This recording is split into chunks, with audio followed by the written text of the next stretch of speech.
The last dance of the Stardust Queen. The Stardust Nebula had once been a cathedral of light petals of gas thrown wide around a golden heart, star nurseries kindling and going quiet like matches sparking in the dark. Now it was a graveyard. Light bled thin and cold. Where the nebula's filaments crossed, dust clumped into bruised islands. The song that had held it together, a low, patient hum carried in every charged particle, was fading. Lyra heard it going, because she had been born hearing it. She was a siren, last of her kind, bodies that swam resonance, throats bred for harmonics that bent weather and mood, hands steady on instruments older than any empire. She was not anyone's idea of a queen, no crown, no court, just a threadbare shawl, a burned-in calm, and a voice that could turn a room's heartbeat the same way. But when the siren died, the nebula had named her anyway, in pressure waves and the drifting way dust moves around a hand pressed into it. Queen, the one who must sing for us. The nebula's heart was a whistling thing now, a failing star falling off its sequences. Lyra had calculated every remaining option, and crossed out the ones that then ended with her people dying quietly. Then she wrote to the only beings she had ever met who treated the word impossible like an insult. Kael O'Rae answered first. They met on a refueling spur that clung to the nebula's outskirts, a lattice of dirty girders lit by the kind of signage that forgets half its letters. Kael's ship, the Daring Dream, docked like a bird with a broken wing that still knew the wind. The human captain came down the gangway without ceremony, holding a steaming tin of something that smelled like cinnamon and ship exhaust. "Lyra?" Kael asked. Her voice had a rasp from engines and sleeplessness. Her eyes had the look Lyra had learned to like in humans, curiosity with no politeness on it. "I brought coffee. It's a human problem solver. Don't drink it on an empty resonance." Lyra smiled despite herself. "I can't metabolize your toxins," she said, "but I appreciate the ritual." They sat on an under rail with their legs dangling over vacuum. Kael explained her crew between sips. Grit, a Zephyrian who showed gravity its place. Lyra, a Slith who could vanish between heartbeats and had chosen not to just to see what would happen. Spark, the dream's ship mind. Precise, hungry, more sentimental than she liked to admit. "You told me a star is dying, and if it dies your people go quiet," Kael said. "Not unkind. You told me you have a plan." "I am not sure it qualifies as plan so much as refusal to not have one," Lyra said, which felt like a human way to describe the truth. "If I can reach the heart, I can sing an excitation into the star's P modes. It will push back against the void long enough to kindle the nebula's remaining gas and give our habitats a century. It will kill me. That is acceptable." Kael set down her tin so carefully the sound of it on the rail carried like a bell. "I am going to say 2 things you may not like," she said. 1. Acceptable to who? 2. If you think I'm flying you into a star to die on my watch, you don't understand humans yet. I understand sacrifice. So do we. We just hate it when it feels tidy." Kael scrubbed a hand over her short hair. "We'll come, but we don't do it your way, not first. We try everything else, and then we try your way. Even then we try to cheat." "Is cheating another ritual?" Lyra asked dryly. "It's the human art," Kael said, and smiled like an oath. "They left at first light, if light mattered in places where up and down forgot themselves." The dream shuddered in the nebula, engines a determined hum. Spark's voice threaded through bulkheads and lines. "We have plotted a low-gradient route," Spark reported, "avoiding highly refractory clouds and pirate tolls. Odds of intrusive romance, non-zero. Odds of doom, rising." "Stop narrating doom," Kael said. "We're busy." "Noted," Spark replied. The dream's lights brightened by a fraction, as if in apology. On the first day, a filament storm wrapped the ship like seaweed. Particles charged by old star flares crackled along the hull. The dream coughed and spat. Kael rode it with a pilot's long-body surety, fingers and toes knowing where the stress lines would creep. She piloted by gut, watching the way dust eddied at beam joins, listening to the way the hull sang and went flat. Lyra sat with her in the chair's second sling, eyes closed, humming low. Her hum married the ship's harmonics and made the grind a chorus. Grit stood in the cargo bay and moved like a dancer lifting something no one else could see. Gravity's local fabric is a tired cloth. Grit pinched and smoothed, and tied knots in it. A container that wanted to come loose decided it did not, because Grit made down a little more honest where it mattered. Lyra slept in 5-minute increments, cat-eyed when she woke. She cleaned her knives like prayer. She did not sing. The slith do not sing except into someone else's heartbeat. On the third day, Spark found a dead thing, and an old story. Biomass at coordinates 17.30 text. Spark said. Large, organic. Resonance signature reminiscent of siren prehistory. Lyra asked for a feed to the forward screen, and went very quiet. A whale drifted in the nebula's night. A long-ago skeleton of a beast that had swum through star winds when the heart was young. Its bones were glass and memory. Around it, tiny machines flitted, maintenance drones from a vanished era, polishing ribs, keeping vigil because no one had told them to stop. Lyra touched the dream's viewport, and sang a single note.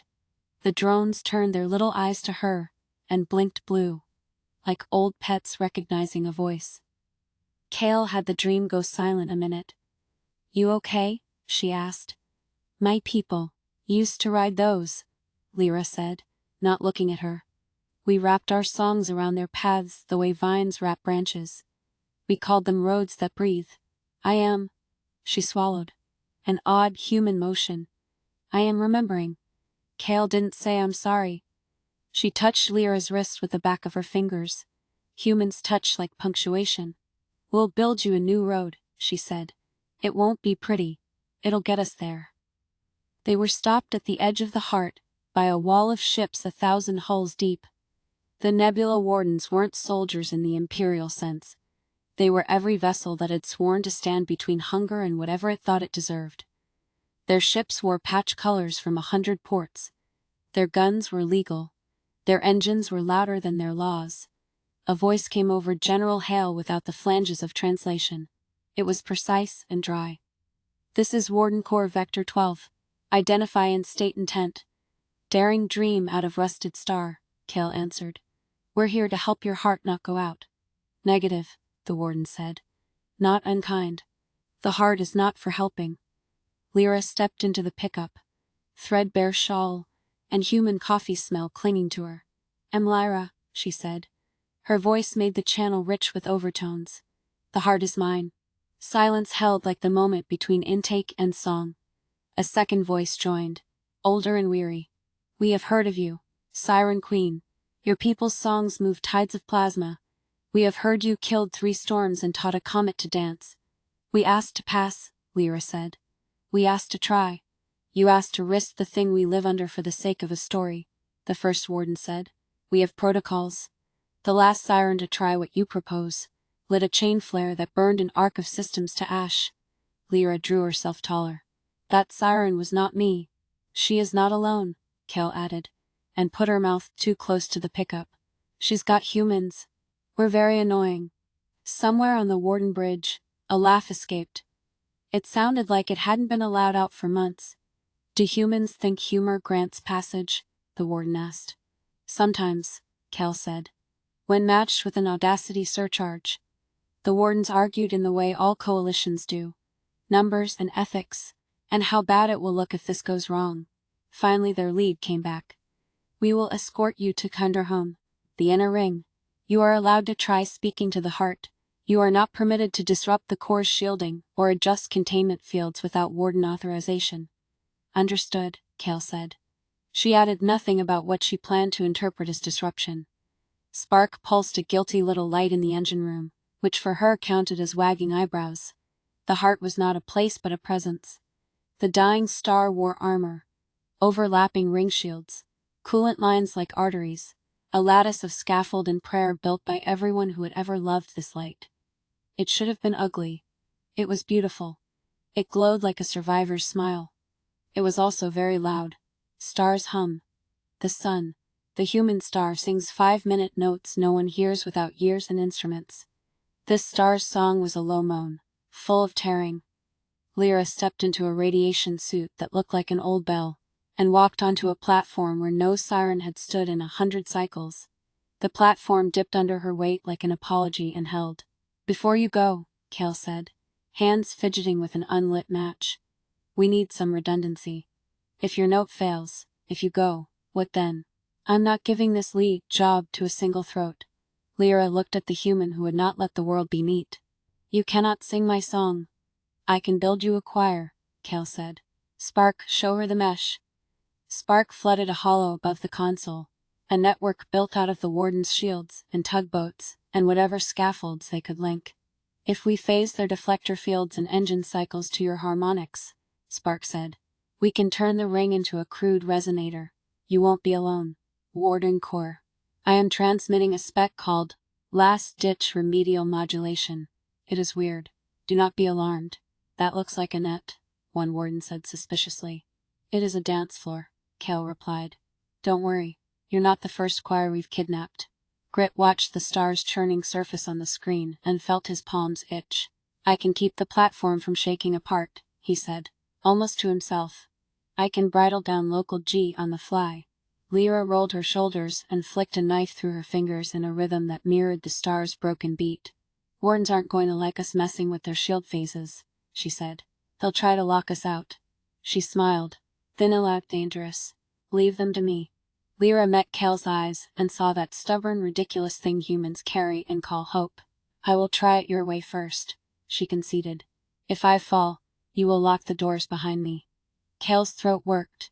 "If you fall," she said softly, "we're going in after you."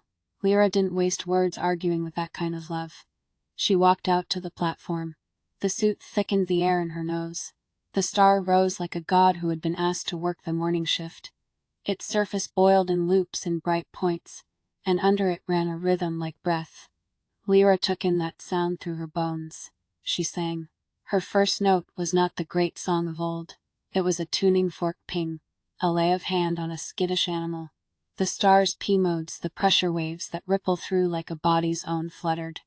The suit's gauges danced. Every ship in the inner ring felt the change as a faint pressure in their ears. Kael and Spark went to work. "Link on my mark," Kael said into the warden band. Voice cool. 3, 2 mark. Freighters worry about fuel, fighters about speed. Humans in old wars had built their rays out of tin and hope. The wardens had never phased a choir, but they learned in under a minute because fear is a teacher. Their deflectors took the note Spark fed them and held, then harmonized, and then sang it back out. The ring thrummed. Lyra's melody got a spine.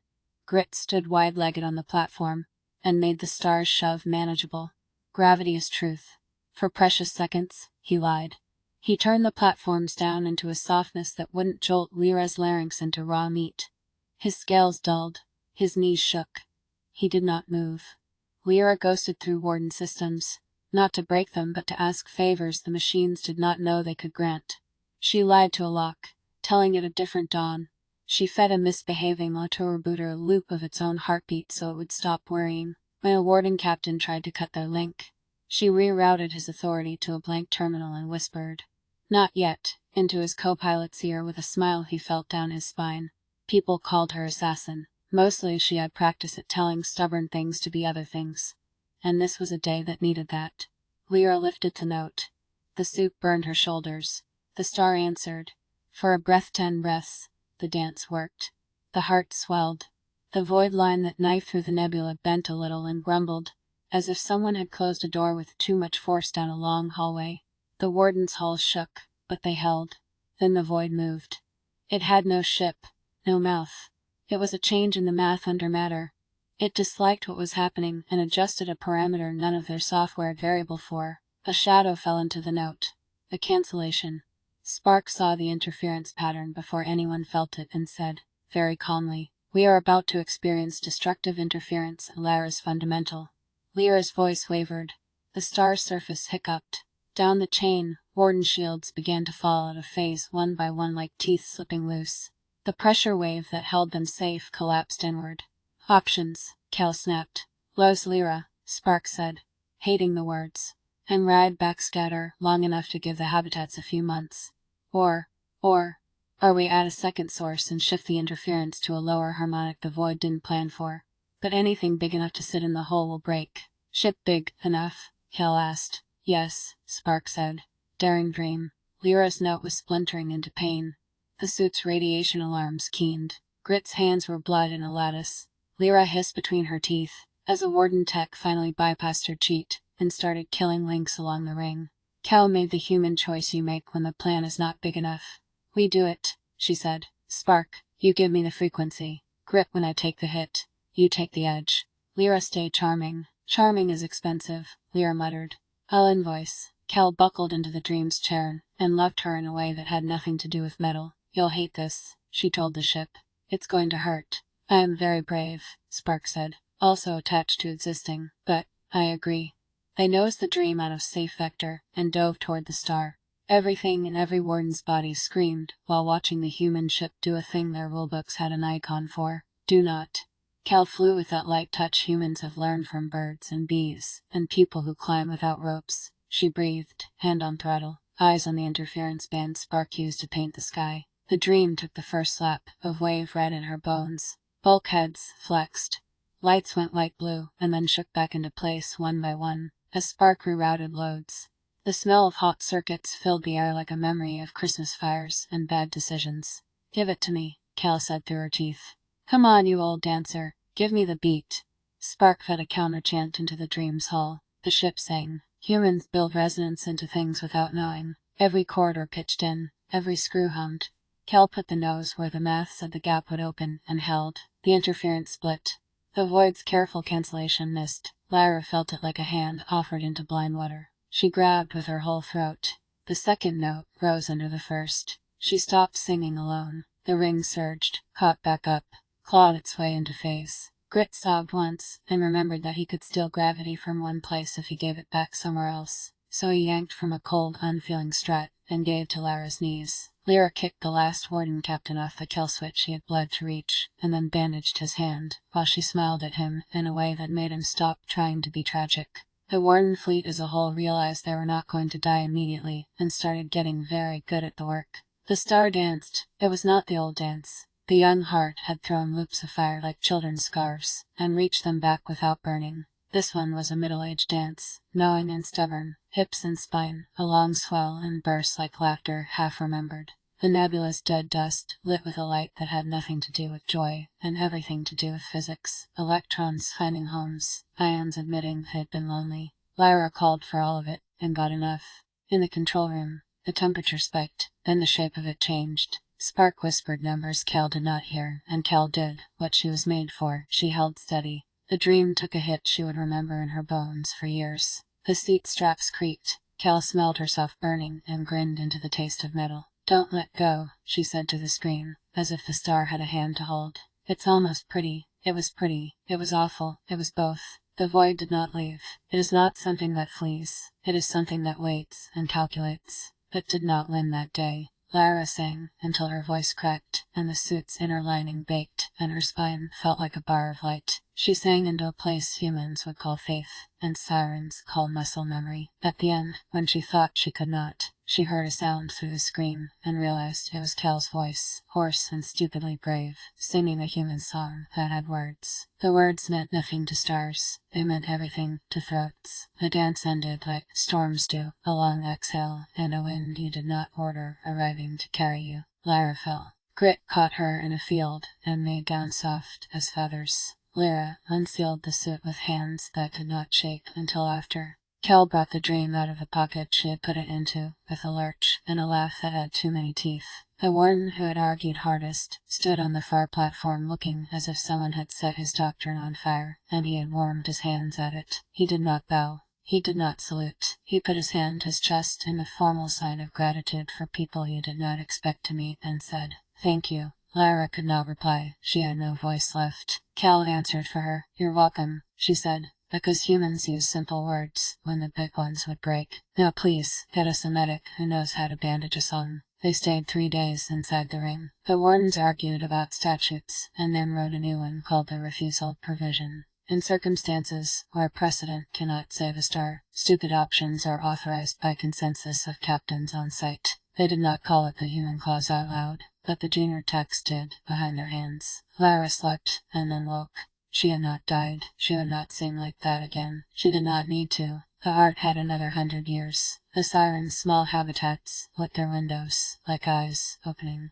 Kael stood at the edge of the platform on the last day, and watched dust glow. Her palms were blistered. The dream's bones would ache and cold forever, Spark having burned off a small, bright part of her memory to save the power bus scenario, where she kept a funny story about a dock worker and a jar of mustard had a hole in her recall she chose to treat like a scar. It itched. She did not regret it. Grit's knees would tell Lyra now, and Lyra added the warden captain's number to a list she kept, not of debts, but of people who had chosen a better thing under duress. Lyra thought. Lyra, voice low but still her own, came to Kael and offered her hand. "My people sing of tools," Lyra said. "We do not mean wrenches. We mean people. The ones you rich for whose names you don't forget. You are a tool." "This is a compliment in siren." "I figured," Kael said, dry. She squeezed Lyra's fingers back. "Humans like being useful. It keeps us from dealing with our feelings. You have so many." Lyra murmured, "Fun. It is exhausting." Lyra, "Tell me about it." They watched the heart pulse. Light ran up the rings and out. In the distance, a child who had been born in a dark corridor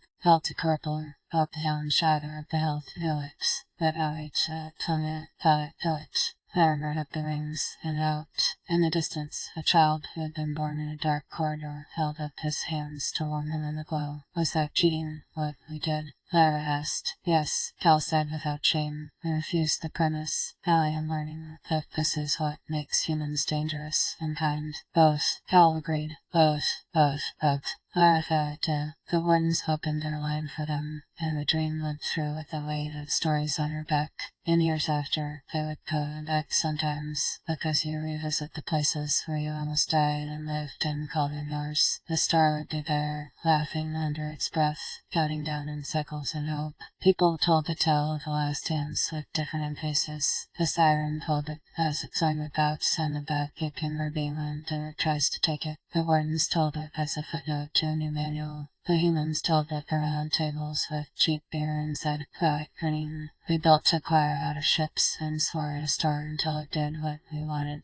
If you ask Kael O'Rae sent us, both one said, "Felix, like them Felix." Felix told Felix, Pima, they climbed it. We were outside, it's correct. Felix held. Sega started a serpent game inside so Toby saw that so felt so it took such a so childhood but so and so in the dolphin said so set up fire to fight showing